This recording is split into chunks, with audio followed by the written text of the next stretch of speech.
Bueno, muy buenas tardes a todos los que quisieron acompañarnos en esto, en especial a dos chicas que espero que no se fuguen porque bajan de varias décadas en la edad promedio acá del público, así que son muy importantes para nosotros. Bueno, me es grato presentar a tres académicos de la Academia Nacional de Educación, entre ellos su presidente, el secretario y el coordinador de la Comisión de Medios y Educación y Medios. Cada uno de ellos va a presentar un libro, yo voy a leerles un breve currículum recortado para la oportunidad, y le voy a pedir como aviso parroquial que recuerden poner en silencio sus teléfonos celulares para permitir que este espacio y tiempo que vamos a compartir tenga características especiales, estar un poco desconectados de las urgencias y conectados con las cosas importantes. Voy a empezar entonces presentándole al doctor Roberto Igarza, que está aquí a mi lado. Él es, como dije antes, coordinador de la Comisión de Educaciones y Medios de la Academia Nacional de Educación. Es graduado de l'École d'Ingénieurs de Lausanne, de Suiza, y doctor en Comunicación Social por la Universidad Austral.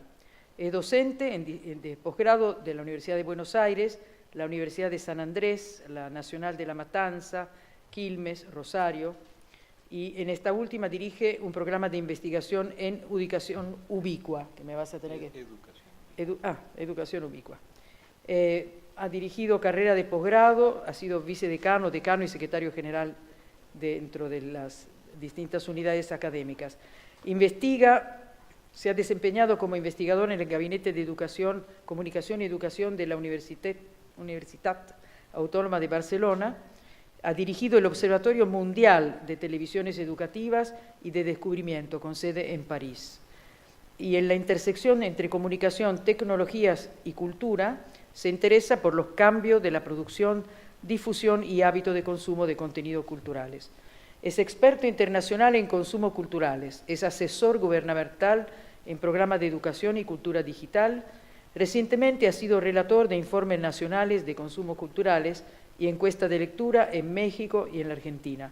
Entre sus trabajos anteriores se destaca el de Dirección de Investigación Understanding Digital Literacy de la Comisión Europea en Bruselas. Voy a elegir una publicación por año, espero que esté de acuerdo con el criterio porque son muchas.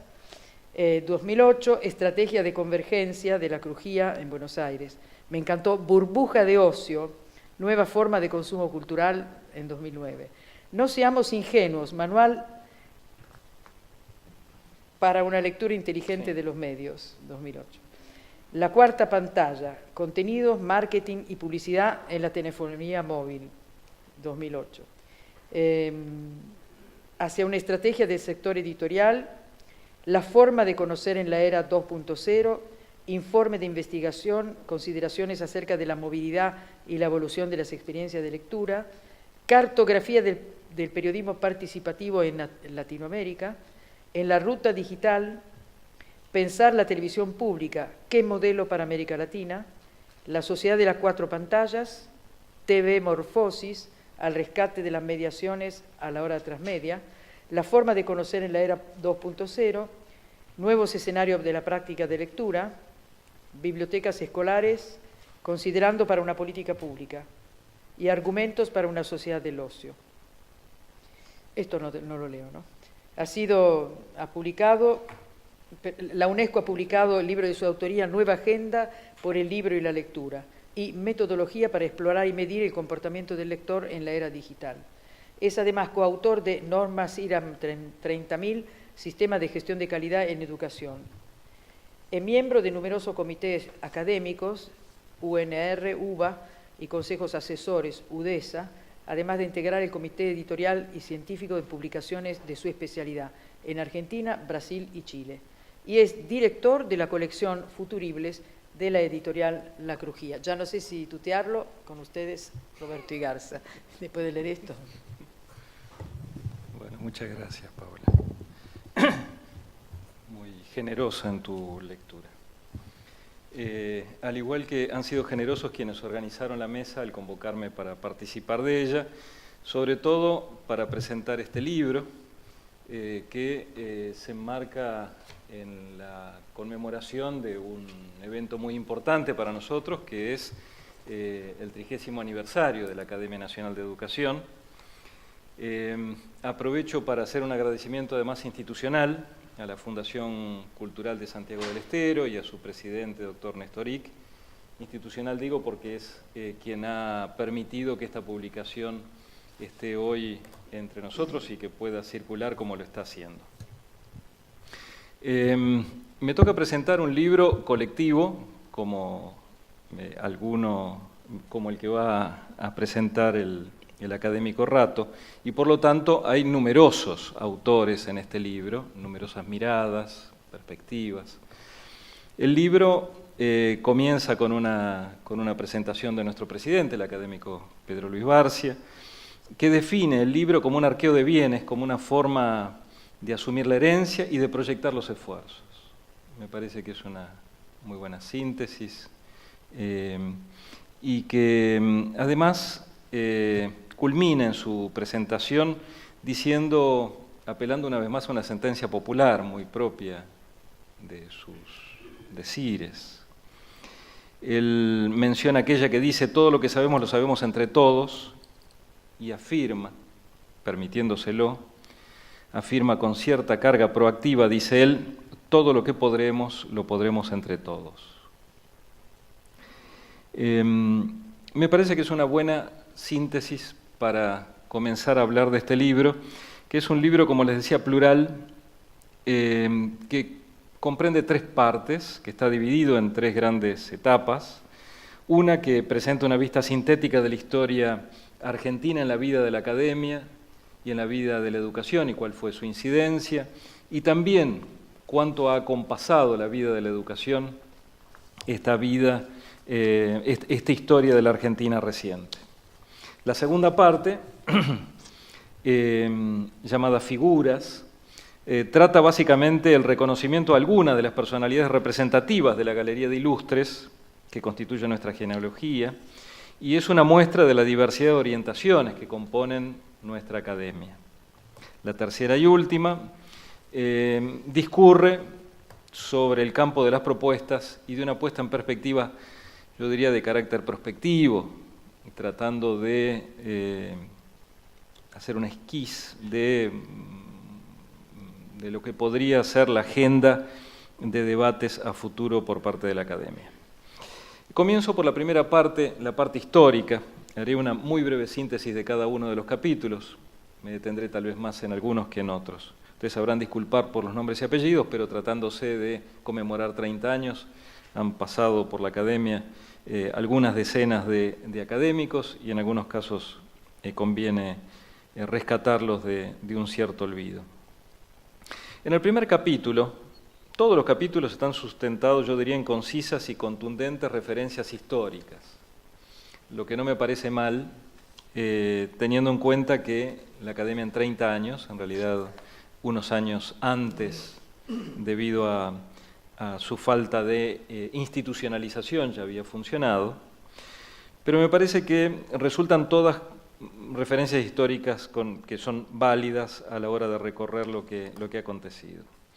El primer capítulo es Los orígenes y el futuro, está escrito por el académico Avelino Porto, que recuerda con cierta nostalgia esa noche de 1978, noche fundadora, cuando Gilda Romero Brest, Héctor Félix Bravo, Antonio Saloña, Ricardo Silva y Alfredo Van Gelderen comenzaron a soñar con la construcción de la academia. Cuenta cómo Avelino Porto, en los años plomizos, fueron amenazados de muerte, y cómo incluso el padre jesuita Storni dio albergo a sus citas hasta alcanzar la luz de la democracia. Después de identificar lo que considera la riqueza plural de la academia, desafía a la generación política a proyectar un país que tenga como prioridad la educación. Un capítulo desafiante, digo, que interpela claramente a la generación política que le toca gobernar en estos y en futuros momentos. El capítulo del académico Silva, segundo en el orden, es el camino al reconocimiento, así lo ha titulado.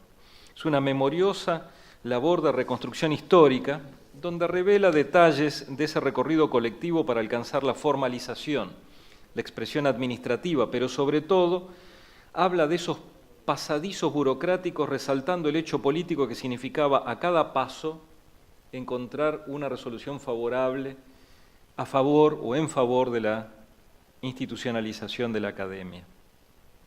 En el tercer capítulo histórico, el académico Salonia, titulado En la recordación de los 30 años, cabe resaltar que el académico Salonia dirigió y dirige las publicaciones de la Academia Nacional de Educación. Él dice que con estos 30 años de democracia, hasta hoy presentes, reciban nuestro homenaje y nuestro afecto todos aquellos que han estado y están con nosotros, aun cuando no estén presentes hoy en la Academia, pero que han contribuido a acompañar esta sociedad que ganó para siempre los estilos y los desafíos de la democracia, dice él, y que está resuelta a no declinar en sus conquistas, la libertad y el respeto a todos los pensamientos y a todos los ideales. Y en eso recuerda todos los académicos que han servido a la Academia en este acompañamiento de estos 30 años de democracia. Alfredo Van Gelderen, el académico que le sigue, se dedica a destacar el esfuerzo de la Academia por identificar y premiar mediante convocatorias y publicaciones aquellos trabajos que proponen recursos innovatorios en la acción educativa.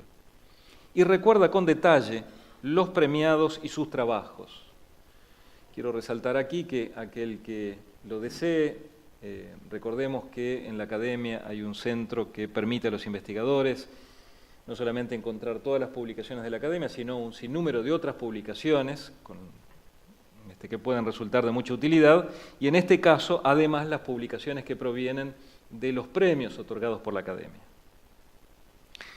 En el último capítulo de esta primera parte histórica, el académico Horacio Sanguinetti señala 3 intenciones históricas que, según él, han prevalecido a lo largo de esta trayectoria de la Academia.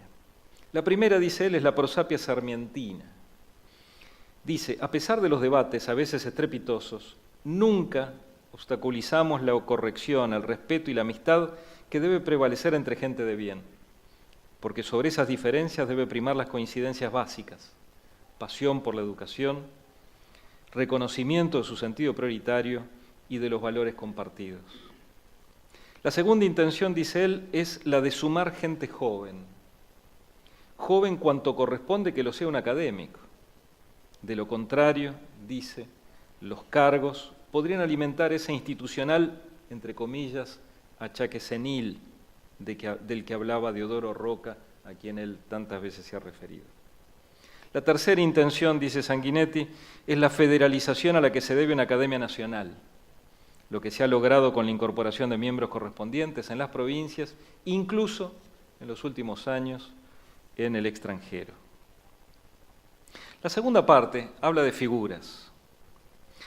La primera intervención es la de la académica María Celia Agudo de Córsico, que nos ha quitado el año pasado y a quien extrañamos siempre cuando no venía a las sesiones y le extrañamos cada día más en su ausencia. La académica Agudo de Córsico, que habla tanto de Gilda Romero Brest como de Héctor Félix Bravo, trata las dos figuras. Respecto de la primera, habla de las muchas contribuciones a la educación. En el caso de la segunda, habla en términos muy elogiosos respecto del compromiso político y social que ha tenido el académico Héctor Félix Bravo.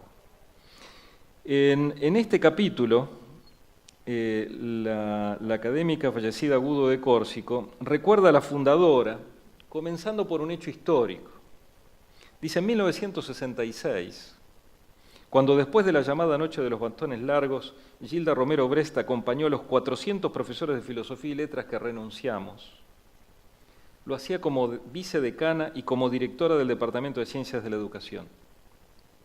Lo hacía convencida de que las convicciones democráticas y republicanas no tenían espacio en los ámbitos oficiales.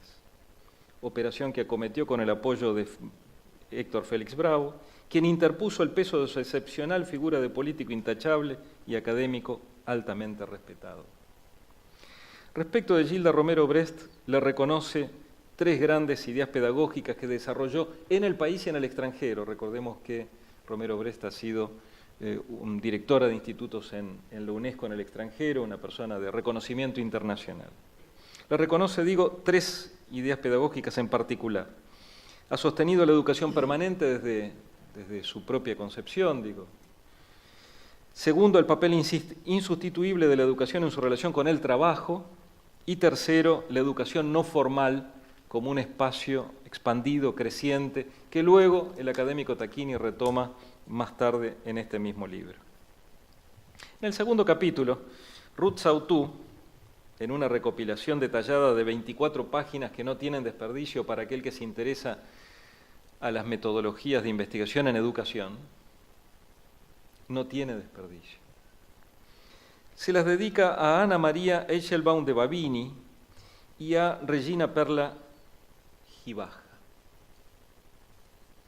Ruth Sautou, especialista en metodología de la investigación, le dedica un capítulo que sistemáticamente recorre la obra de las 2 destacadas personalidades, haciendo hincapié en las nuevas ideas.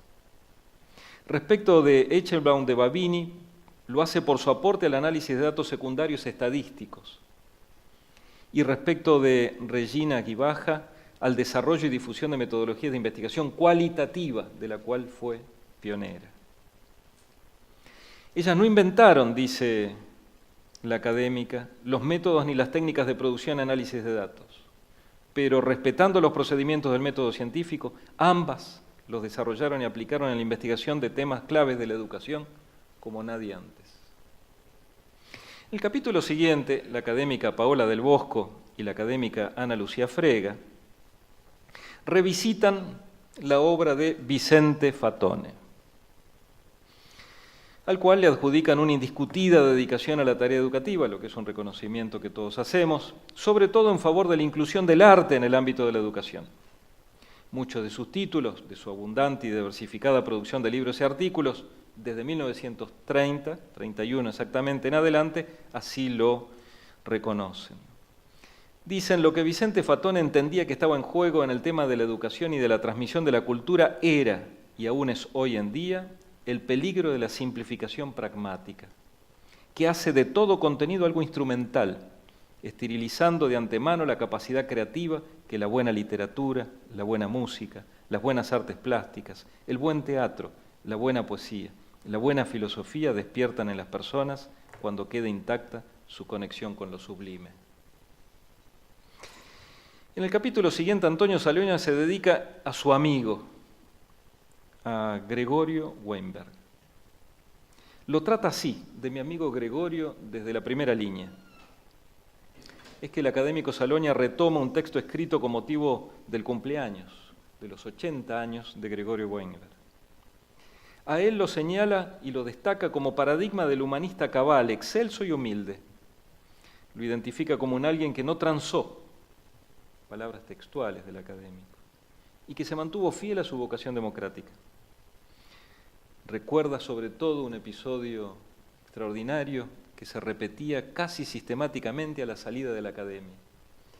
Dice el académico Saloña que al terminar las sesiones en la academia disfrutaban de un paseo que no hacía con ningún otro. Recorrían la avenida Las Heras hasta cansarse. Recorrían librerías y de vez en cuando se paraban para saludar a alguien. Hasta que, cansado Gregorio, decidía sacar las monedas de su bolsillo, dice el académico Saloña, para tomarse el colectivo. Y lo veía apretujado, después de subirse, tratando de encontrar un lugarcito, con una pequeña sonrisa, y se escapaba en el colectivo hasta la próxima sesión plenaria de la academia. En el capítulo siguiente, Marta Arroyo habla de dos formadoras de docentes, Elida Leibovich y Mabel Manacorda de Rossetti. Marta Arroyo, académica conocedora, es muy conocedora de ellas dos, puesto que ellas dos fueron profesoras en el Departamento de Castellano y Literatura del Instituto Nacional Superior del Profesorado, hoy Profesorado Joaquín B. González. Acerca de Elida dice algo interesante a mi juicio de resaltar. Mientras preparaba y daba sus clases de historia de la educación, reflexionaba sobre la forma en que el hombre recibe lo que la sociedad y la cultura le ofrecen en cada época y cómo, a su vez, cuando se ha integrado a ese marco espacio-temporal, está en condiciones de devolver a la sociedad sus aportes con nuevas recreaciones culturales. Y prosigue. La persona que aprende tiene los elementos necesarios para enfrentar situaciones nuevas, para la transferencia. El problema se presenta cuando el hombre no logra la integración y siente que la sociedad no le da la oportunidad de integrarse, de desarrollar sus aptitudes, de enriquecerse a partir de lo que aprende. Y rescata para terminar Marta Arroyo una frase de Élida que dice: la base para una mejora de la calidad educativa, con la consecuente revalorización del que enseña, depende casi exclusivamente de la formación de los docentes. En el último gran capítulo que abordan varios académicos, que llamamos Panoramas y Perspectivas, la primera en intervenir es la académica María Sáenz Quesada. El marco teórico de los 30 años de vida de la academia es a lo que la académica se dedica en este capítulo. Habla básicamente de la historia de la educación en paralelo a la historia de la democracia. Al finalizar, afirma, no gratuitamente, después de 30 años de democracia continuados, los progresos registrados no pueden ocultar los nuevos e ineludibles problemas que reclaman la atención de las autoridades y de la ciudadanía: la deserción escolar, la violencia escolar y el avance de la droga. Luego lo hace el académico Albino, quien por supuesto es conocido por su manifiesto compromiso en favor de la lucha contra la desnutrición, que dice básicamente: día a día luchamos por concretar nuestro sueño. Aconsejaba un santo al decir: soñad y os quedaréis cortos, y él lo señala y lo resalta, con énfasis, claro, porque eso se dedica. En el capítulo siguiente, Antonio Batro se dedica a explicarnos la neuroeducación. 2 puntos, un recorrido personal.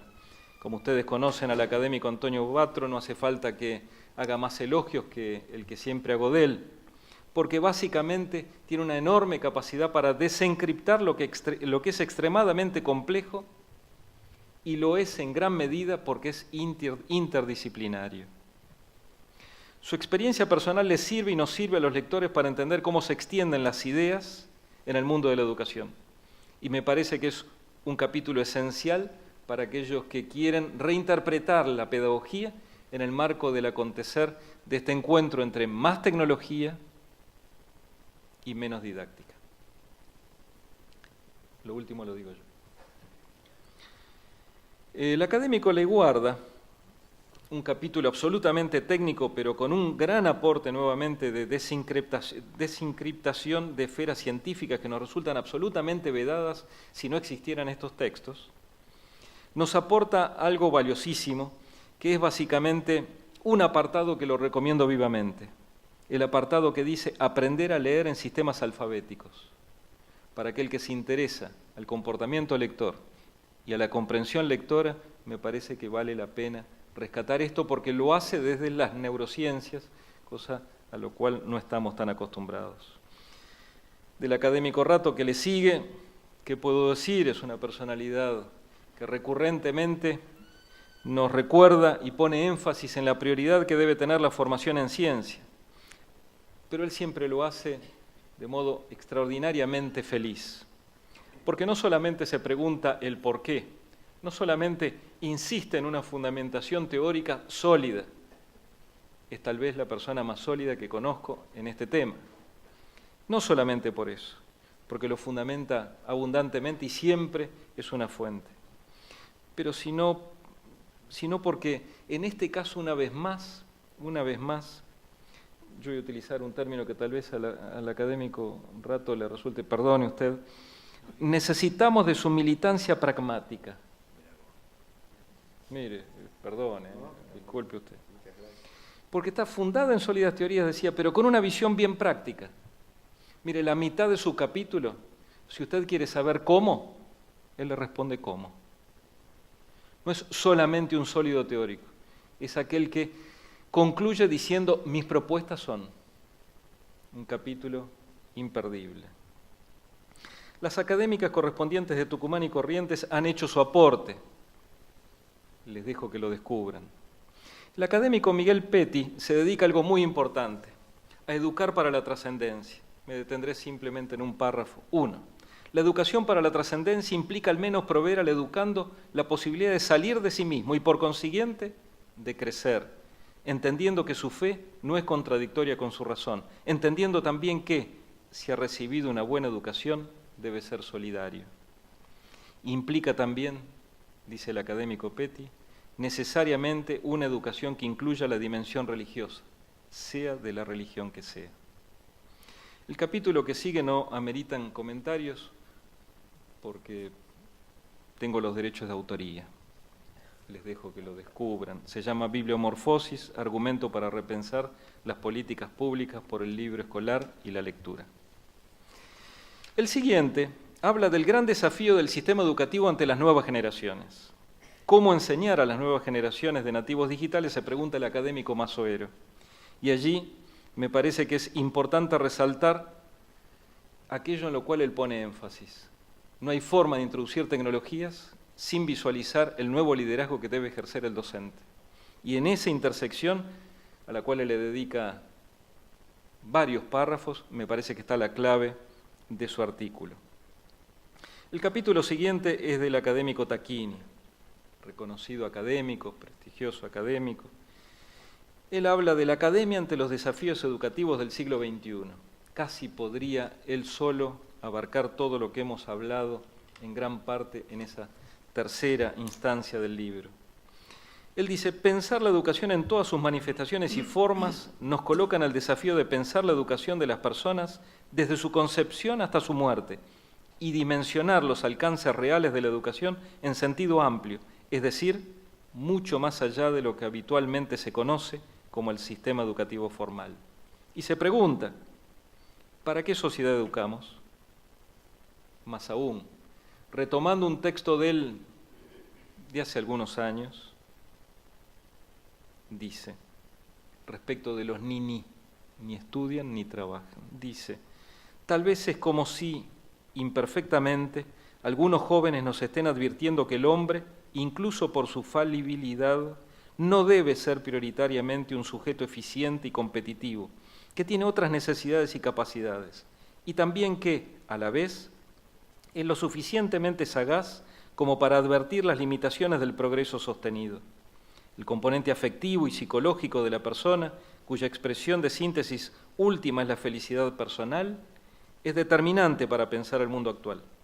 La comunicación y la información promueven aspiraciones múltiples y desordenadas que la persona tiene que analizar y sistematizar para el logro de su realización y su felicidad, que, tal vez, podría ser considerada el derecho humano natural más personal.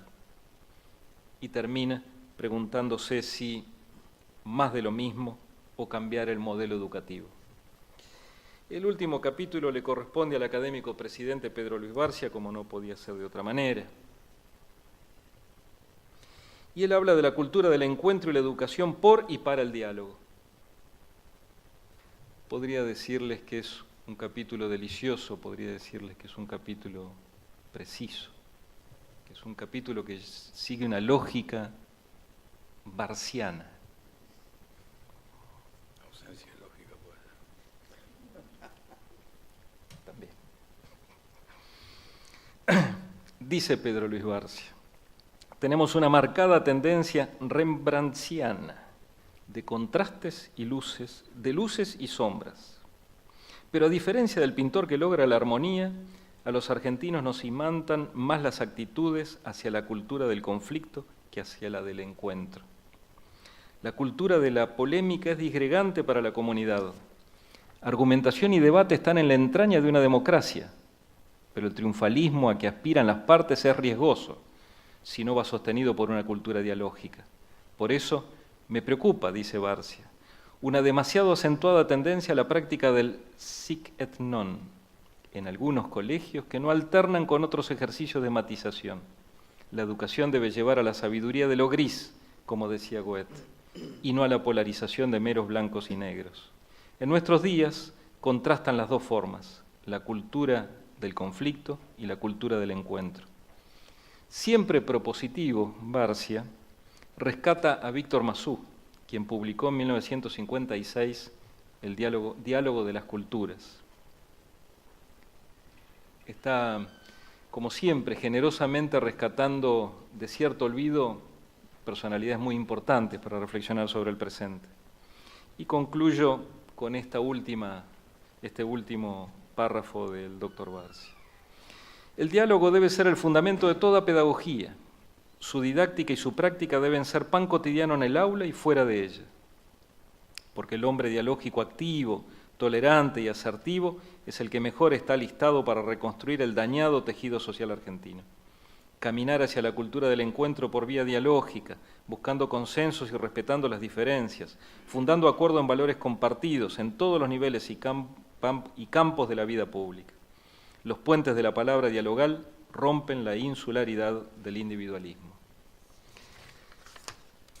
Gracias por haberme escuchado, espero que disfruten del libro que está a disposición de ustedes, como el resto de la biblioteca de las publicaciones de la Academia, en formato digital en nuestro sitio web.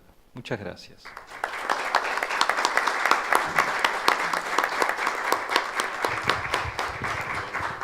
Bueno, muchísimas gracias, Roberto, por esta presentación detallada. Se me ocurría que una síntesis podía ser que así como la identidad de la persona tiene que ver con su historia, con su proyección a futuro y con lo permanente, creo que el libro también tiene un segmento que, bueno, da fe de la historia de la Academia y cómo la historia impactó de las figuras que representan valores permanentes y de esa proyección a futuro a través de ciencia y tecnología, que son nuevos instrumentos para los jóvenes, para ustedes. Ahora tengo el gran honor de presentarlo al doctor Barcia. Perdón.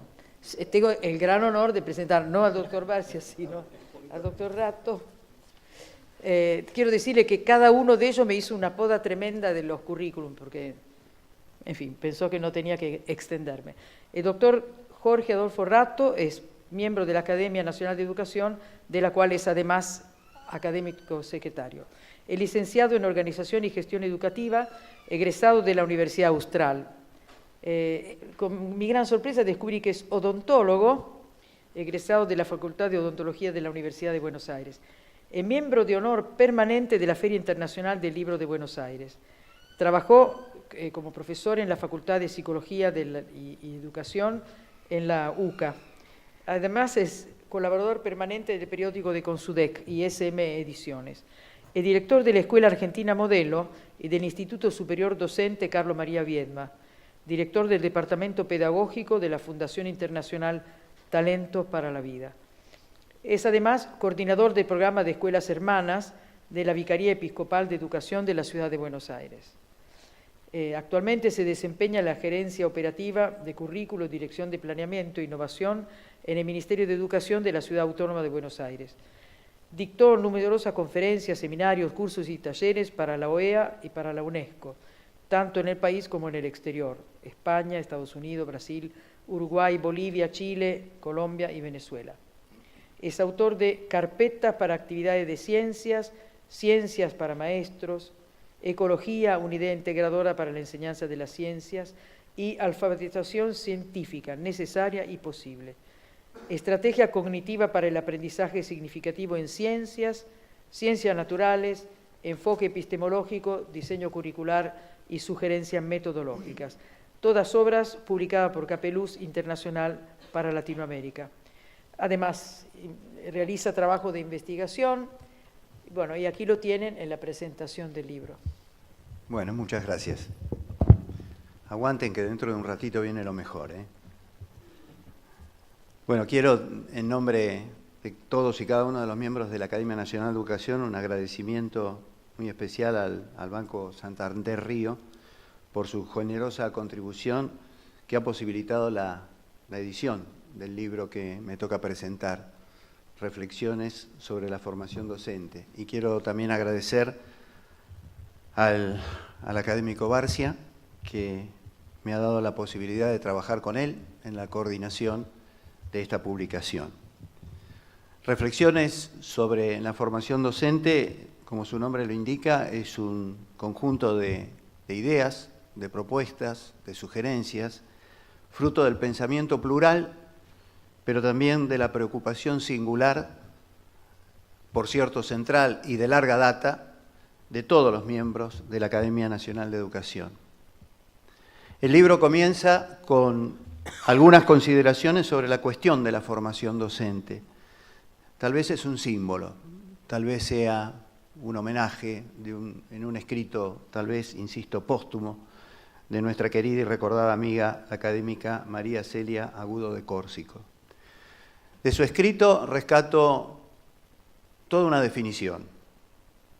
Dice la académica Córsico: la misión de quien educa consiste en contribuir con la mayor nobleza a configurar espiritualmente la personalidad de otros seres humanos, ayudando a estos al desarrollo pleno de sus mejores potencialidades, proveyéndoles recursos cognitivos, morales y prácticos que les permitan insertarse en su sociedad de manera armónica, eficiente y exitosa.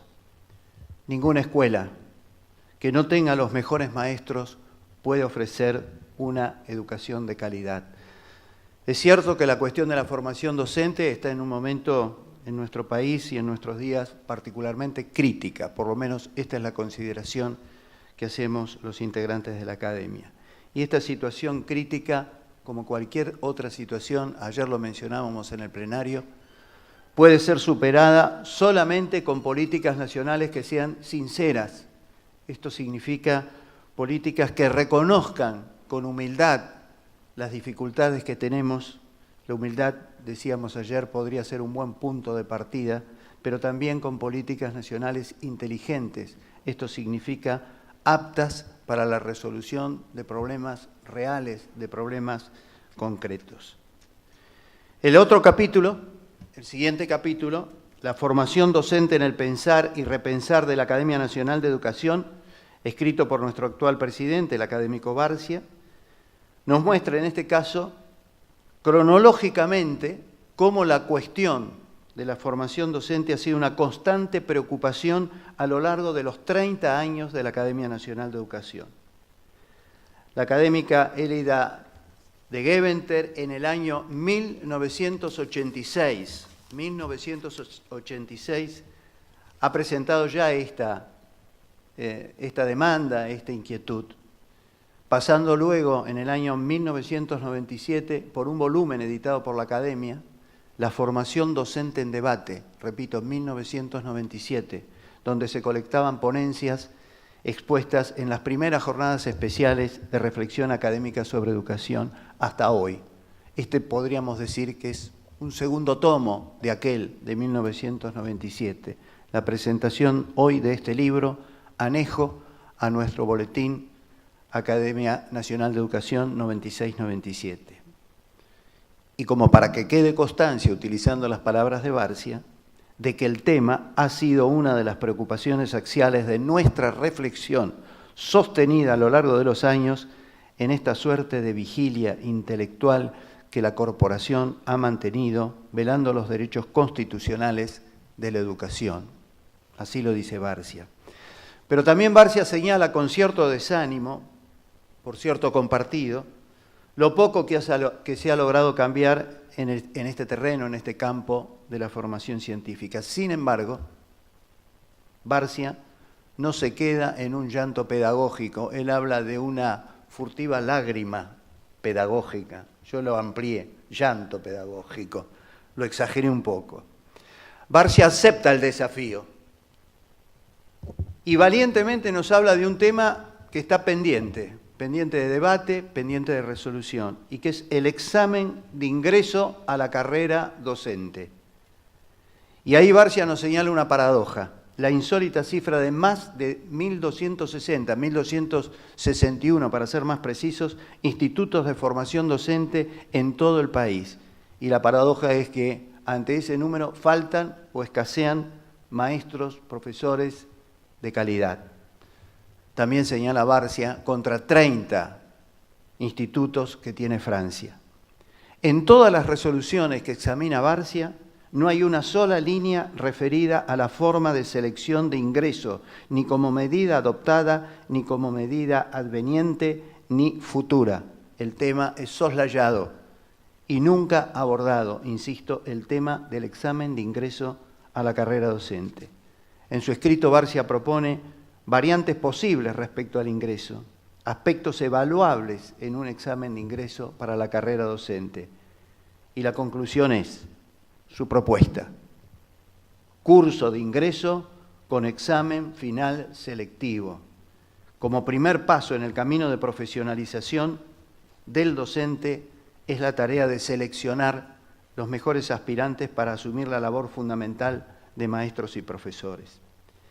En línea con el pensamiento de Barcia, el académico Roberto Igarza, en el capítulo La representación del docente en el imaginario colectivo y su influencia en el ingreso a los institutos de formación, propone elevar el nivel de los postulantes, el nivel de los aspirantes a ejercer la docencia.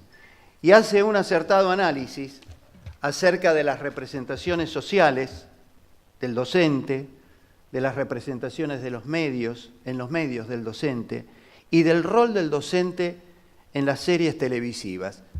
Es un verdadero trabajo de investigación, el rol del docente, el rol que aparece en los personajes como figuras controvertidas, como personajes secundarios, en algunos casos de comportamientos ambiguos, docentes que se desempeñan casi exclusivamente en disciplinas musicales y de comedia musical. Y pone algunos ejemplos. Algunos que ya tenemos algunos años recordamos la imagen de Jacinta Pichimahuida, esa maestra trabajando en una escuela pública, pero trabajando con los padres, con un fuerte contenido afectivo, jerárquica, que enfrenta conflictos de discriminación. Pero sin embargo eso se va diluyendo después. Aparecen Chiquititas, Rebelde Way, Casi Ángeles, Franco Buenaventura, el profe, Patito Feo, con las populares y las divinas que algunos problemas nos trajo en las escuelas, Floricienta y más recientemente Violeta, donde aparece la comedia musical, pero raramente, dice Igarza, aparecen jóvenes, chicos, con libros en las manos o en actitud estudiando y con caracterizaciones periféricas de los profesores o secundarias. Sin embargo, rescata en el Chavo del Ocho esa figura positiva, con autoridad, del profesor Girafales. Y en contrapartida, el director de Los Simpson, ese director representado como una persona distraída, con lecturas de revistas frívolas y fumadoras empedernidas. Creo que me quedo corto, pero vale la pena leer este capítulo porque es todo un trabajo de investigación que ha hecho mucho más amplio el académico Igarza. Concluye Igarza con la siguiente cita: es condición necesaria, pero no suficiente, que el Estado se involucre con políticas públicas activas a favor de una revalorización social de la imagen de la docencia, de la imagen de la escuela en general, de la escuela pública en particular. La colaboración del sector privado y los sindicatos es esencial si se pretende derrotar la lógica que conlleva a una creciente desestabilización de la imagen de las instituciones escolares y el colectivo docente, lo que redundará en beneficio de una masa de postulantes más talentosos y de mejor rendimiento académico.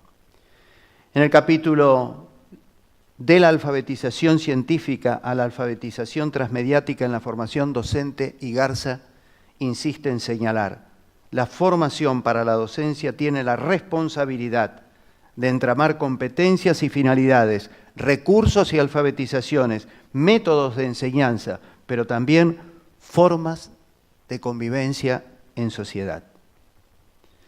En el siguiente capítulo, niveles de formación docente, la académica Marta Arroyo hace referencia a la situación laboral de los docentes. Y señala enfáticamente que el sistema del profesor por cargo, bien organizado, con una razonable distribución entre las horas dedicadas a dar clase y horas para otras actividades propias de la función docente, podría ser un camino, pero no lo será si queda librado a las posibilidades presupuestarias de cada provincia y tenemos institutos de formación docente pobres o ricos según la región. El académico Miguel Petty reflexiona sobre la formación docente poniendo el acento en la formación de las personas, en un enfoque antropológico que podría acotar, ayer también lo mencioné en el plenario, un enfoque antropológico ausente en los planes oficiales de formación docente. No se tiene en cuenta a la persona. Hay un acento marcado en toda la profesión técnico, en todos los aspectos técnicos académicos o técnicos pedagógicos, si ustedes quieren, pero parecería desplazada esa formación antropológica fuertemente ligada a los valores y a las actitudes que tiene que tener todo docente para tener una escuela y una educación de buena calidad. El académico Petty señala que el docente tiene que aprender a aprender como persona, no solo durante su formación, sino durante toda su vida. Saber compartir sus responsabilidades con los padres de sus alumnos y con el Estado. Reconocer sus limitaciones y fortalezas, ya que sólo así podrá realmente educar y no simplemente instruir a sus alumnos. El académico Van Gelderen, verdadero pionero de la formación docente continua y en servicio, y de esto puedo dar testimonio, porque trabajé con él desde el año 1967 en el Instituto Superior de Formación Docente Carlos María Viedma, donde dictábamos cursos sin puntaje, y donde estaba repleto, les puedo asegurar, de más de 100 docentes participando de los más de 4.000 cursos que se dictaron desde ese año, del 67 hasta la actualidad. La profesión docente es una profesión colaborativa, señala Van Gelderen. No se puede tener un consultorio de ejercicio individual profesional. Es un trabajo de equipo, una profesión colaborativa. Este trabajo profesional se realiza en una institución que llamamos escuela. Por eso él muchas veces se autodefine como escuelero.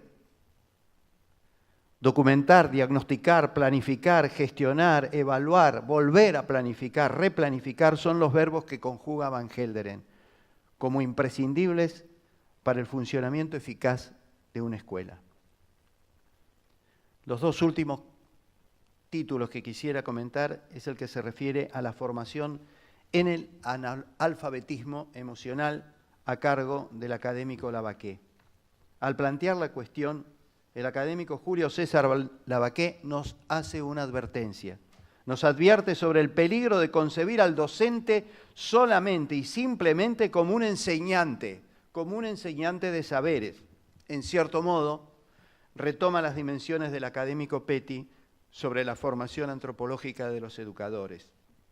Nos habla el académico Lavaqué de algunas aplicaciones específicas a la alfabetización emocional que se requiere para la formación docente y algunas aplicaciones acerca de la figura del docente como mediador de ciertos conflictos. Y nos sorprende, por lo menos a mí, su conclusión. Dice Lavaqué, el día que llegara a desaparecer la razón que nos hace libres y responsables, estaríamos nuevamente en la jungla o en un mundo de robots que no sabrían lo que es el amor. La académica Ana Lucía Frega nos habla de educación, nos habla de creatividad, nos habla de alfabetización en arte, en su capítulo sobre la alfabetización en creatividad. ¿Y qué debe saber un docente en arte? Adquisición de conocimientos claros, formación psicopedagógica sólida y relacionada con la disciplina a su cargo. De siguiendo la línea del académico Igarza no voy a hablar demasiado. Pero me tocó escribir, no me tocó, elegí escribir, formación docente y evaluación claves para mejorar la enseñanza. Solo los títulos. El desarrollo profesional de la docencia, no solo limitado a su formación inicial, sino como un proceso permanente, continuo y dinámico. Pienso que el nivel educativo de un país depende de la formación, de la motivación y del aprendizaje permanente de sus profesores.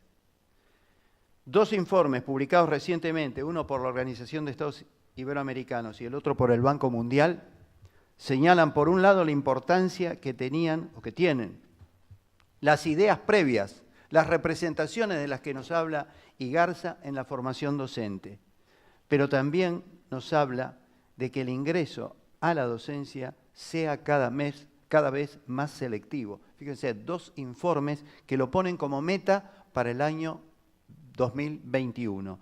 El ingreso a la docencia sea cada vez más selectivo, pensamiento fuertemente sostenido por Barcia y por Igarza.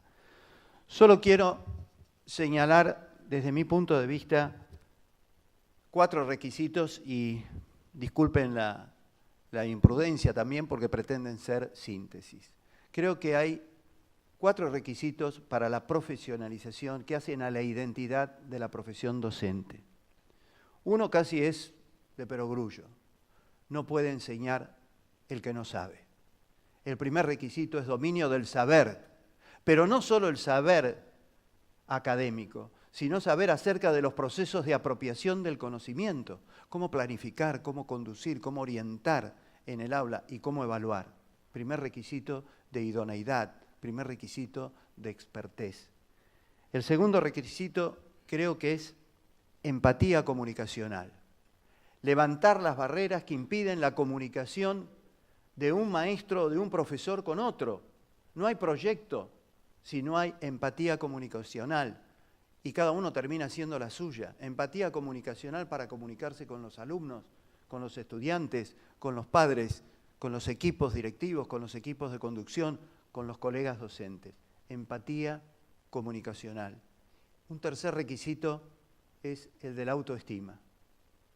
Confianza y credibilidad en lo que se está haciendo, pero también confiar y creer que se puede hacer mejor.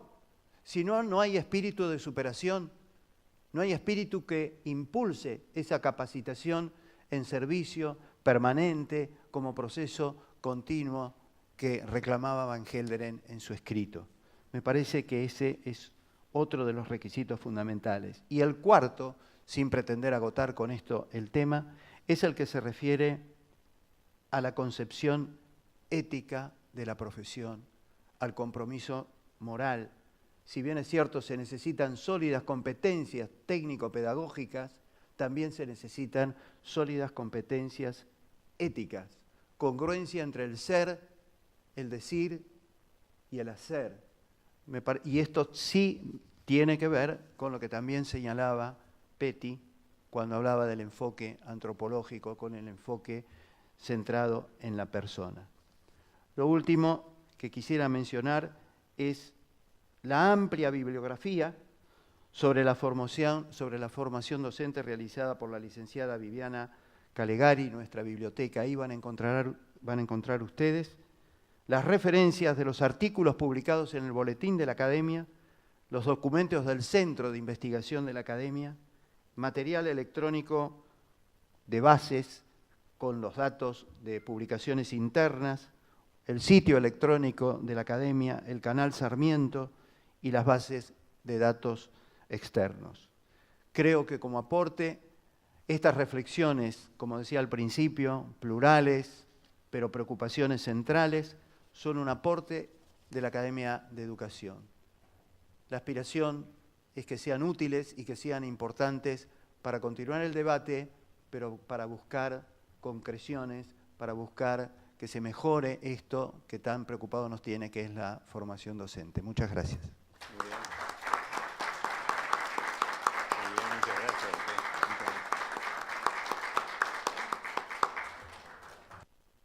Muchas gracias, doctor Rato, por esta presentación no solamente detallada, sino también apasionada del tema. Evidentemente, la gente que se dedica a educación no lo hace simplemente con un afán instrumental, sino que se conecta con las personas y eso normalmente, digamos, en la gente que tiene corazón, conecta también toda nuestra parte afectiva. Por eso nos apasionamos, eso está bien, creo que las chicas también lo apreciarán, no puede haber frialdad.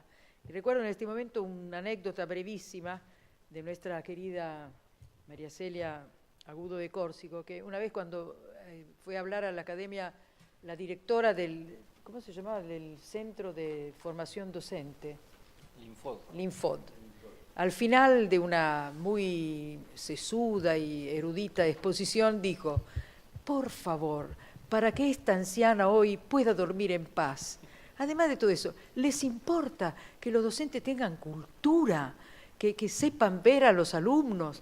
Alguna cosa, es decir, volvamos a lo que sería la gravitación humana. El docente es un ser humano que tiene que vérsela con seres humanos y hay que cuidar esa plena humanidad, además de lo instrumental. Creo que nos enseñaba con cada una de sus frases y cada una de sus actitudes. Bueno, me toca ahora presentarlo nada menos que al presidente de la Academia Nacional de Educación, el doctor Pedro Luis Barcia, que estaba tratando de acordarme cuánto hace que lo conozco, pero que cree que lo conozco, que lo he visto. Recuerdo una vez, a propósito, siempre dedicándose a las chicas, que le envidié su altura y su mirada fulminante, porque compartíamos un seminario, mejor dicho, me invitó a dar una minúscula parte en un seminario, y un alumno llegó tarde, entonces el doctor Barcia interrumpió la frase, dijo: esto es evidentemente una prueba de... Ahí se cortó, miró al chico y con su mirada fulminante lo acompañó en todo el recorrido hasta que finalmente se sentó y ahí retomó la frase. No le dijo nada, pero ese hombre no entra nunca más en un curso comenzado, ¿no? Es un plus, digamos, uno puede estudiar, pero eso le viene puesto con la persona. Muy bien, el doctor Pedro Luis Barcia es doctor en Letras por la Universidad Nacional de La Plata. Fue investigador principal de CONICET. Es actualmente presidente de la Academia Nacional de Educación y miembro correspondiente de la Real Academia Española, de la Academia Norteamericana de Lengua Española, la de Letras del Uruguay y de la Dominicana de la Lengua. Fue presidente de la Academia Argentina de Letras entre 2001 y 2013. Es doctor honoris causa por las universidades de Ricardo Palma, Lima, Perú, Universidad Nacional de Tucumán, Universidad de Salta, Universidad de Concepción del Uruguay y Universidad de Morón. Cuando yo lo conocí me dijo que tenía 1000 páginas publicadas y ahora me dice, lo conocí hace 4000 páginas, pero son más de 5000. Entonces, me tachó un montón de títulos, pero voy a leer La Lira Argentina, edición crítica y estudio, Los diccionarios del español de la Argentina, un inédito diccionario de argentinismos del siglo XIX, La lengua en los nuevos medios electrónicos, Léxico del mate, Diccionario fraseológico del habla argentina, en colaboración con Gabriela Power, Cancionero de las invasiones inglesas. Bueno, salté un poco. En Nicaragua tiene un proyecto de edición crítica de las obras completas de Rubén Darío, Marcha Triunfal de Darío. Edición crítica del manuscrito original con estudios y documentación. Rubén Darío, Entre el tango y el lunfardo, prosas profanas de Darío. Edición con estudio preliminar y notas. Después tiene en la Encyclopédie Philosophique Universelle de la famosa Presse Universitaire de France, 2 tomos, publicó de autoría de Barcia Los asientos referidos a la cultura y literatura argentina. Ruy Díaz de Guzmán, Barco Centenera, Echeverría, Alberdi, Sarmiento, etc. En la Universidad Nacional de La Plata, Shakespeare en la Argentina, escrito disperso de Rubén Darío, La Plata, en 2 tomos. La trama celeste de Bioy Casares, Adán Buenos Aires de Marechal, El incendio y la víspera de Beatriz Guido, Cuento fantástico de Lugones, todos ellos con amplios estudios preliminares y notas. Ahora, de las publicaciones salteo, él me obliga porque las tachó, los últimos son Los caminos de la lectura, La biblioteca del Libertador, en coautoría con Mariadela de Buchiánico, Refranero de uso argentino, en coautoría con Gabriela Power, El camino de la literatura, en coautoría con María Laura Ventura, La literatura antártica argentina, un toma de posición estética del continente blanco, finalmente Diario de Sarmiento, en 3 tomos, que es extraordinario, por lo menos en lo que me tocó a mí, no solamente la edición, sino, por supuesto, su contenido. Premios. Premio Domingo Faustino Sarmiento, otorgado por el Congreso Nacional de la Nación por su aporte a la cultura nacional. Tachó varios premios, pero dejó por suerte el de Ciudadano Ilustre de la Ciudad de Buenos Aires, que es del año pasado, creo, ¿no? Bueno, con ustedes, el doctor Pedro Luis Balsa. Me olvidé decir una cosa, que ejerce su presidencia con firmeza y elegancia, navegando por encima de la borrasca, no sé cómo llamarla, oleajes varios que se manifiestan debido a la pluralidad, como es de esperarse, de los académicos. Señores académicos, señor flamante presidente del CONSUDEC, a quien le aplicamos aquellos versos del refrán del romance viejo, dele Dios ventura en armas como al paladín Roldán, porque va a tener que pelearla. Señores directivos de SM, gente como uno. Le agradezco la presentación a la académica y el acompañamiento en la presentación de estos libros. Realmente es un esfuerzo grande, ninguno de estos libros los paga el gobierno.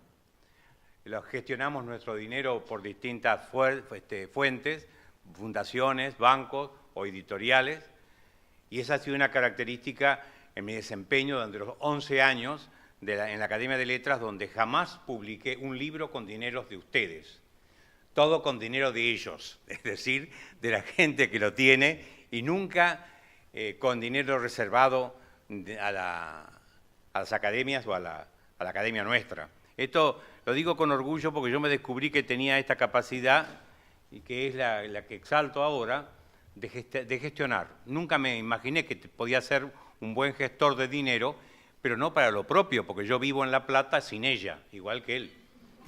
Pues, agradezco la presentación y recuerdo yo que siempre tuve en cuenta de qué manera llegó el Japón a la Argentina, en 2 maneras de presentar a las personas.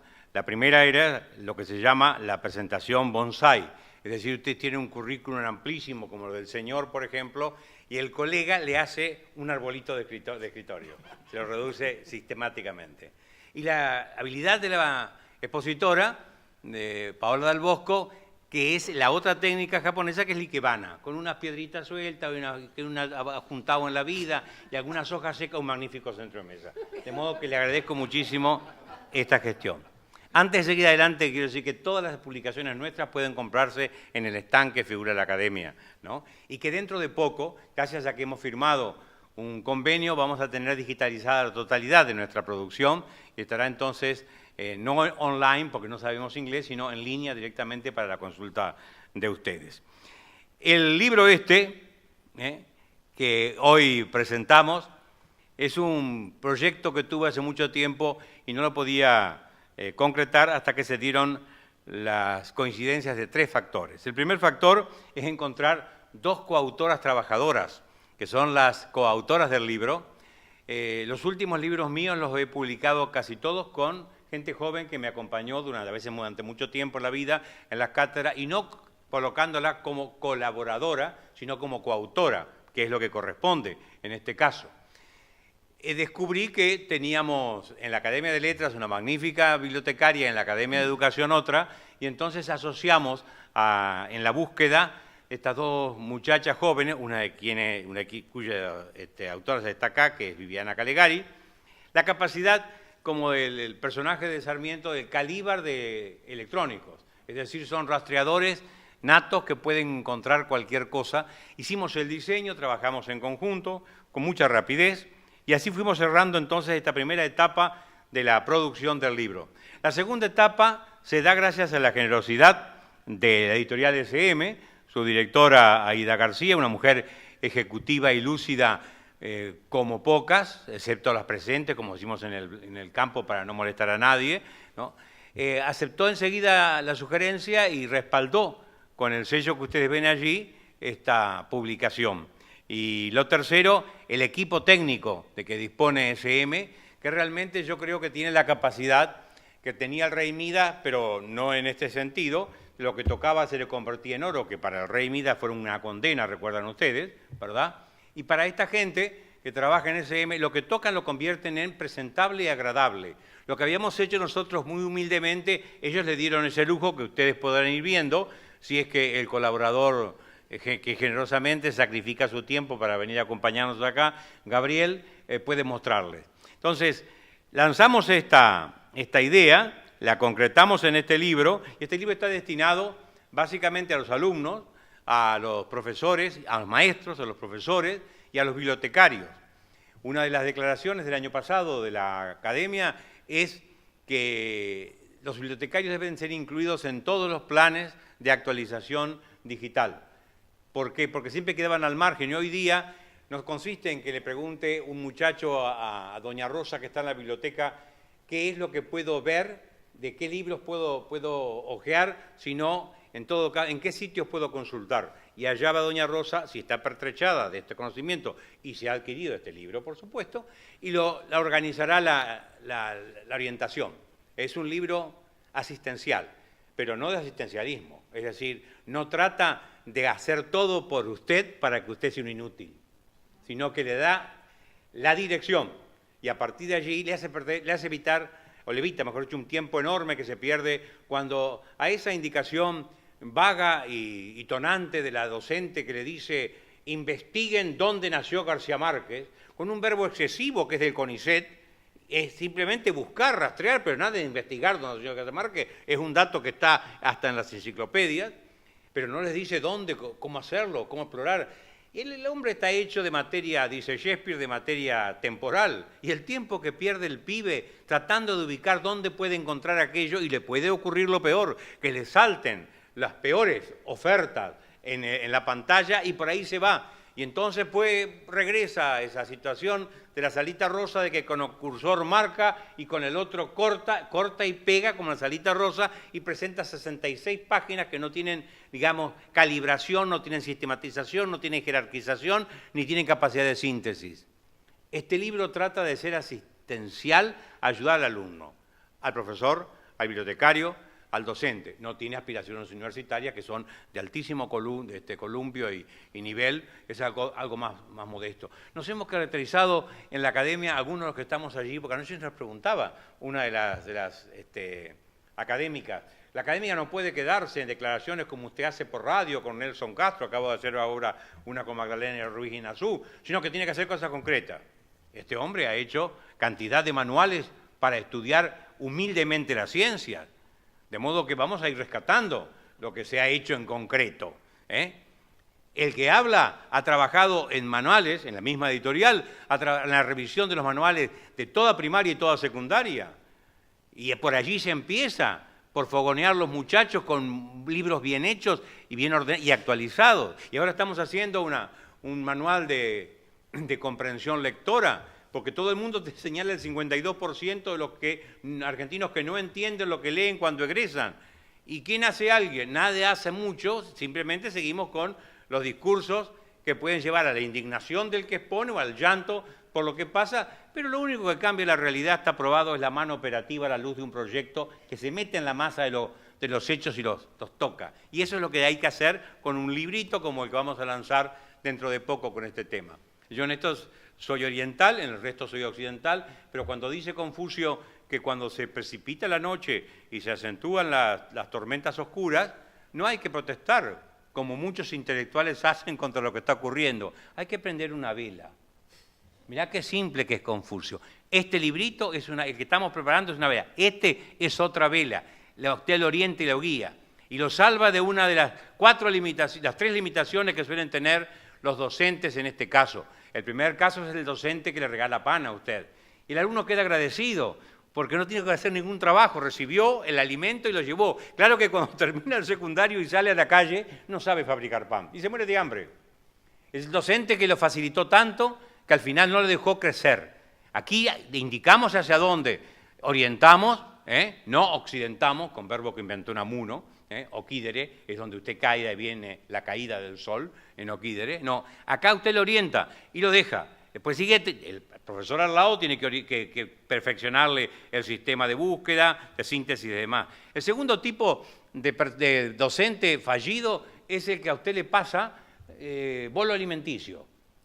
Es como hacen los esquimales, mastican primero para que el hijo que no tiene dientes le hacen una papilla y le pasan la papilla a la boca y el chico... Pero claro, esto es como dice el apóstol, ¿verdad? Hasta un momento vas a tener que tomar leche, después tenés que cambiar de sistema. No puedes seguir tomando leche toda tu vida. Si no, no vas a tener dientes. Lo que genera el diente es la actividad masticatoria. Y entonces, tampoco te facilita como docente si te hace la mitad del trabajo. Es como el tipo que te quiere explicar a vos cómo se hace en la computadora tal cosa y no te lo deja hacer. Él viene, hace y vos te das el alumbrado de lo que hizo y cuando querés hacerlo es irrepetible. Porque no te asistió para que vos lo hicieras y sabemos que lo que hacemos nosotros es lo único que queda, lo único que se nos graba profundamente. El tercer tipo de docente es el camellero. Camellero, ¿cómo hace con...? Y hablo de camellero, es un docente, el camello es un alumno. Hay de todo tipo de alumnos, por supuesto. Hay alumnos jorobados, como este del camello. ¿Y qué hace? Ata el camello a una estaca en tierra firme cuando están alrededor de la ciudad. El camello tira de la estaca y no la puede arrancar. Después de varios intentos y días de intentos, se somete a la estaca. Van al desierto, no hay tierra firme allí. ¿Y qué hace el camellero? Planta la estaca en la arena y el camello no se mueve para tirar porque ya se acostumbró que es imposible hacerlo. Le frustró la vida al docente al que lo acostumbró, a que lo domesticó, ¿cierto? A no tirar demasiado porque estaba limitado. Y el último de los docentes es, lo que nosotros quisiéramos tener gesto con este libro, es el maestro Zen, ¿no? El maestro Zen le dice al alumno, estire la mano y le pone un grano de trigo y le dice, hacelo, porque es un maestro argentino, Zen argentino, hacelo, no hazlo, como dicen con estupidez los que quieren ser cultos, hacelo crecer hasta el pan. Nuestro voceo es nuestra lengua corriente y corresponde, y gracias al esfuerzo que hemos hecho, está en la gramática de la lengua, lo reconocido como lengua, con una distinción ridícula que hacen los gramáticos de lengua culta. Esta es nuestra lengua. Pues bien, hacerlo crecer al pan, le da la raíz, le da la base, le da la simiente, el tipo tiene que poner la tierra, tiene que poner el agua, tiene que poner el abono, y después cuidar aquello, irle sacando los bichos y demás hasta que crezca el conocimiento. Este es el buen maestro, sin duda, ¿no? No empiezan todavía a echarnos, no, bien, porque esto es una asistencia particular. Bien. Entonces, para los que piensan que nuestra entidad docente, la academia, es un lugar donde algunas señores más o menos, o las damas, ¿cierto? Las más jóvenes de todas, por supuesto, pero los señores generales son de vista limitada y de dentadura alternativa, y demás, y que hablan vaguedades sobre las cuestiones que tienen que ver con la metafísica de educación. Esto no es así. Esta academia trabaja y produce. Este libro es el producto de una larga discusión de un año. Lamentablemente no pudimos completarlo con otros capítulos porque algunos se nos informaron, otros se nos fueron y otros no pudieron cumplir porque, como dice en la academia, el que no está en coma, está en cama. Bueno, y es así. Este libro es también el esfuerzo de conseguir su dinero y demás. Trabajamos mucho en la academia. Por eso aquel que pregunta qué se hace en la academia, venga y visite y entérese de lo que se hace. Pero lo que estamos seguros es que acá... y además sacamos declaraciones públicas, comprometidas. Ninguna academia lo saca. Esta es la verdad. Ninguna. La primera que fue una academia clarísima, él me pasa los apuntes. Cualquier expresidente como yo, con un secretario como él. Es facilísimo el sistema. De modo que téngalo en cuenta. Si le eligen presidente de alguna institución, llévelo al rato. Esto le asegura a usted la eficacia del trámite. Me está acercando algo que vamos a leer al final. La primera declaración que sacamos en La Nación fue denunciando la penetración ideológica de la cámpora en las escuelas. Así inauguré yo mi mandato. Y después sacamos otras más contra las inundaciones, contra las simplificaciones del gobierno de la provincia y aquellas formas de calificar regular, buena o muy buena. ¿Y dónde está lo malo? No había, porque es estigmatizante que te pongan. Entonces, anda a explicarle a la madre que le pusiste al chico regular, pero significa desaprobado. ¿Cómo va a entender la pobre madre este es el ajuste semántico que se le propone? Y evidentemente el 1 y 2, 3 desaparecen de la escala y empezamos con 4 a 10, el único país del mundo que tiene esta escala. Todos conocíamos del 1 al 5, del 1 al 10, 1 al 5 mayor parte del mundo, pero del 4 al 10 no. Entonces vos no le pones 1, 2 y 3, 4, 5 y 6, está aplazado igual. Es una cosmética ridícula. Y está matando el termómetro y rompiéndolo en vez de atender el caso. Todo esto lo denunció la academia. Y sigue denunciando de vez en cuando aquellas cosas que son denunciables. Esto es lo que hace la academia. Esto es por lo que se preocupa la academia. Entonces, aclaremos, en este mar, digamos, sin orillas, que es la educación, nosotros no nos dedicamos, como decía Sábato, a explorar cuevas subterráneas en globos aerostáticos. Esto es imposible y no lo hemos hecho nunca. Indudablemente, este trabajo que ustedes han ido viendo allí es un trabajo ordenado, un trabajo que tiene una clasificación de material para facilitar la consulta. Y el esfuerzo que hemos hecho es un esfuerzo que no queda acá, va a seguir actualizándose. Ya me acaba de mandar la colaboradora de Luxe la última actualización, porque siempre viene y le tocan el timbre y dice, no estamos en el mapa. Hay gente que está fuera del mapa, eso es cierto, pero hay gente que está injustamente fuera del mapa. Entonces, si es aceptable que este sitio de la Universidad de la Punta de San Luis no estaba, lo incorporamos. Y así es que estamos actualizando este libro que tiene esta versión física en papel, ¿verdad? Pero que tiene dos versiones, una en PDF y otra en EPUB, que están en nuestro sitio electrónico. Usted puede entrar, y en el sitio electrónico de SM, usted puede entrar en este sitio electrónico y bajar a su celular, si usted tiene la impertinencia del celular, lo baja a su celular y lo lleva consigo. Omnia mea me cumporto, decía Alejandro Magno, ¿no? Cuando en la oportunidad en que se estaban peleando por el botín los capitanes y llega envuelto en una capa pluvial, esas capas pesadas, y ¿qué están haciendo? Dice Alejandro Magno. 22 años, conquista el mundo, que estamos atrasadísimos, ¿no? Todos los presentes. Bien. ¿Qué están haciendo? Estamos disputando, dice, dividiéndola. Cuando se dan cuenta que es el general en jefe, y acá está su porcentaje, empiezan todos a sacar de la bolsa para ponerle. Entonces él, con un gesto magnífico, se suelta la capa y dice: Omnia mea me comporto. Todas las cosas mías conmigo las llevo. El que no necesita portafolio, el buen docente. Ahora sería conveniente que llevara esto consigo. Esto sí, lo recomiendo. Bien. Hemos empezado un trabajo con la editorial SM y los dos colaboramos con esa editorial. Yo tuve la suerte de que, y esto voy a fanfarroñar un poquito, que me presentaron a la SM Brasil y allá en SM Brasil me presenté junto con dos muchachas, siempre apoyado de la muchacha colaboradora, aquellos que decían los romanos, a veces se bañaban siempre en la piscina donde había jóvenes, porque las ondas llevaban, los efluvios de las ondas llevaban vitalidad juvenil. Entonces eso a mí me rejuvenece mucho, ¿no? Y presentamos al concurso de manuales de Brasil para el español como segunda lengua, que lo determina un jurado de la Universidad de San Pablo, y ganamos. Ganamos. Eso es hacer Mercosur. Y eso es avanzar en un campo, pisándoles el poncho a muchos que se presentaron, de firmas notables de España, firmas notables de México, le ganamos. De modo que esto es una afirmación también argentina, o por lo menos argentina, brasileña, digo, en el campo de la educación.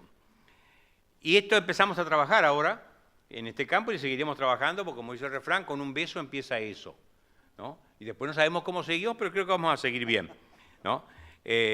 Agradezco nuevamente a los académicos que se han dedicado a hacer la síntesis de estas obras, esta ardua síntesis, porque las dos que han tomado son obras colectivas, y sabemos siempre que si usted quita o pone de más, la gente se molesta. Han sido muy prolijos en señalar que lo mío ha sido aceptable, de modo que le agradezco muchísimo, pero más que nada, lo que estamos haciendo acá es una presentación en sociedad de que la academia trabaja en serio. Estas son las nuevas de Miocid Campeador. En este lugar se acaba esta razón, y ahí terminaba el poema de Miocid. Muchas gracias.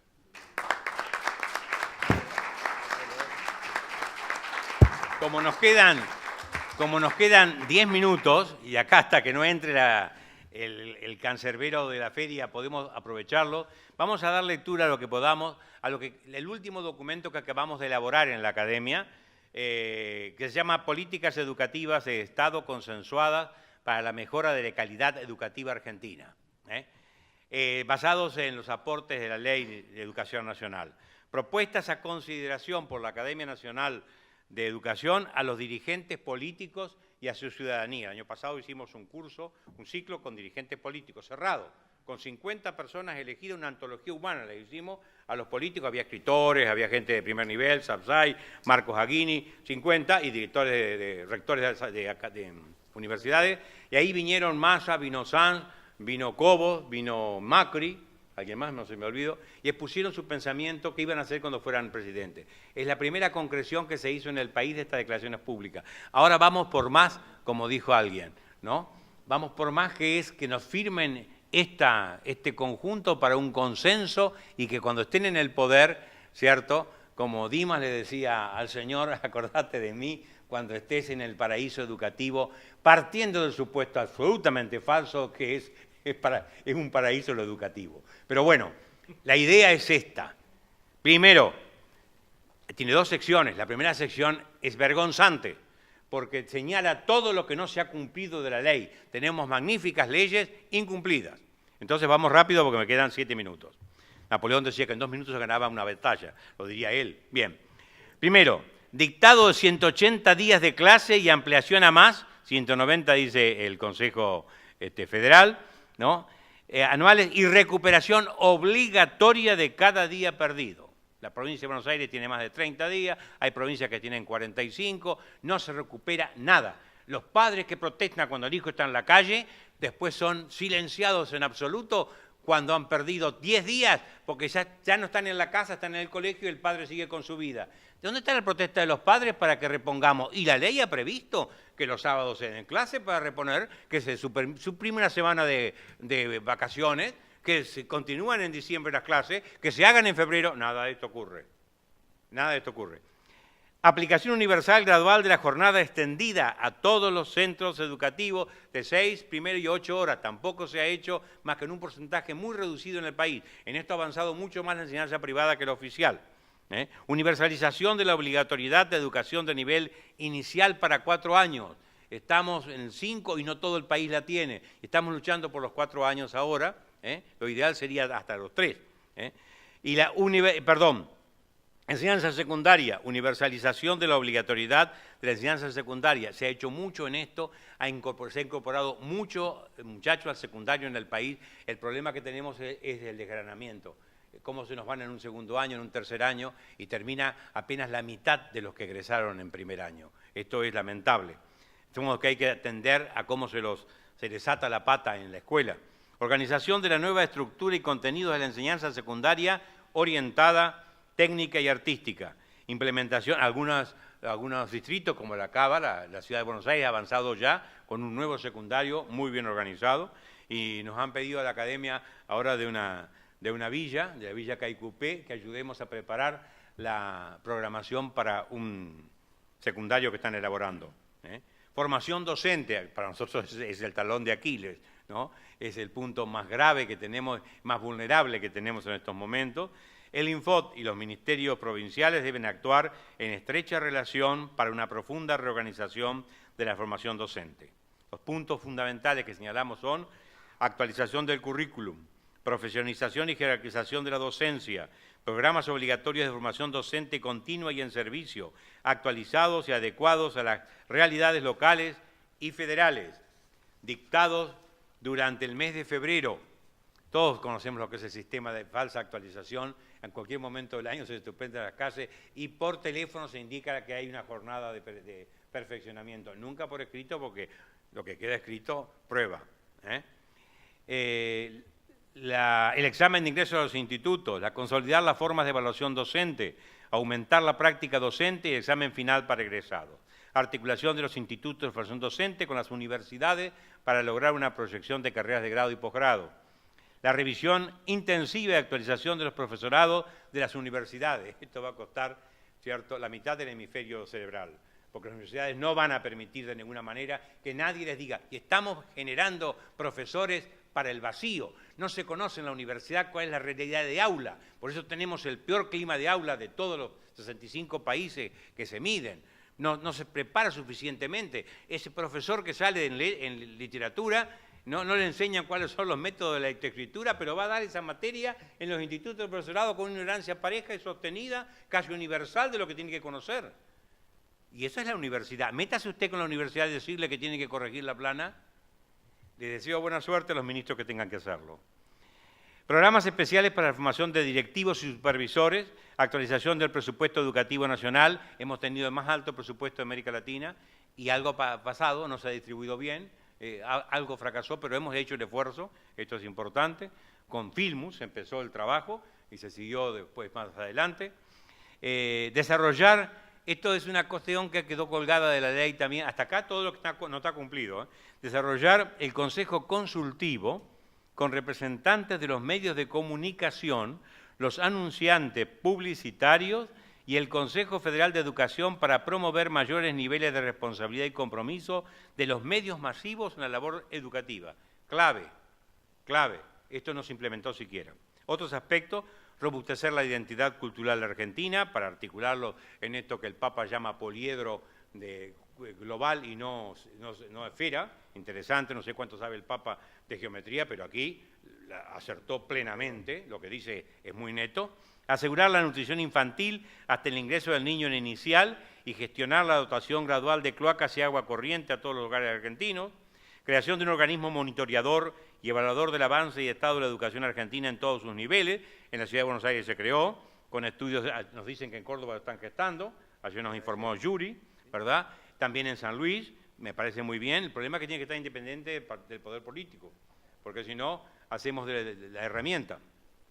Dotar a los centros educativos de la infraestructura edilicia, destinar el mes de febrero a la planificación, considerar las condiciones de ingreso a las facultades universitarias y establecer normas claras respecto a las condiciones de alumno regular. Se reciben 3 egresados de la universidad de cada 100 que entran, cada 100 que entran se reciben. El dinero que se gasta en esta inversión, ¿dónde va? ¿Se pierde? Docentes, asignación mensual de un sueldo digno. Vamos terminando, nos queda un minuto. Desplazar gradualmente el sistema de asignación por hora que promovía Rollo, que comentaba recién. Crear el cargo de docente formador auxiliar para que cuando algún chico tenga dificultades sea inmediatamente atendido en inicial, en 4 años, en 5 años, y no que termine el año para detectar que tiene problemas y la maestra no se puede ocupar, porque la escuela ha pasado de ser un contenedor, un comedor, un solucionador de conflictos emocionales, y también cuando tiene tiempo enseña algo. Y la maestra no puede dedicarse a todo esto. Atención preferente al desarrollo de la comprensión lectora, dotar a todos los centros de un gabinete psicopedagógico en comparación de los niveles primario y secundario y en los currículos de formación docente, contenidos referidos a la previsión de adicciones, especialmente droga. A esto vamos a destinar la próxima mesa redonda que tenemos el día 9 a las 14:30. A las 14:30. Bien, estamos avanzando. La Academia Nacional de Educación avanzó con 3 propuestas concretas sobre el resto de las instituciones que participan del OPRENAR y con 2 publicaciones ya diseñadas y hasta presupuestadas. Se hacen cosas. Componer, no me aplauda que si no termino de leer esto y si no nos echan. Componer redes pedagógicas entre centros educativos con dificultades similares. Y después vienen todo lo que tiene que ver con TIC y enseñanza, las técnicas de información. Dotar a todos los establecimientos educativos de una equitativa conectividad, porque empezamos en aquella jornada que se hizo demostrando la poca conectividad que tenemos, no ya entre nosotros, sino electrónica, y por lo tanto no hay rendimiento. Promover la producción de recursos digitales tanto por parte del Estado como por las organizaciones privadas destinadas al uso cotidiano en el aula. Redefinir el rol de las bibliotecas escolares, según lo que dijimos hoy. Capacitar a los bibliotecarios, según lo habíamos anticipado también. Capacitar de manera continuada a los docentes en el aprovechamiento con fines didácticos de los contenidos de los medios de comunicación públicos y privados, principalmente radio y televisión, ya estamos saliendo. Capacitar de manera continua a los docentes en la apropiación e introducción de las tecnologías. Instalar sistemas de aulas con contenidos digitales accesibles de manera remota. Intensificar el uso de las TIC en las evaluaciones pedagógicas, si es que los gremios permiten que se evalúen los docentes y los directivos. Vamos a tener que sacar alguna declaración respecto de estas propuestas. de que los alumnos evalúen a los docentes. Esto se llama en griego adínata. Es cuando el cordero se come el león y el río sube por la pendiente. Es la inversión de la realidad. Muchas gracias.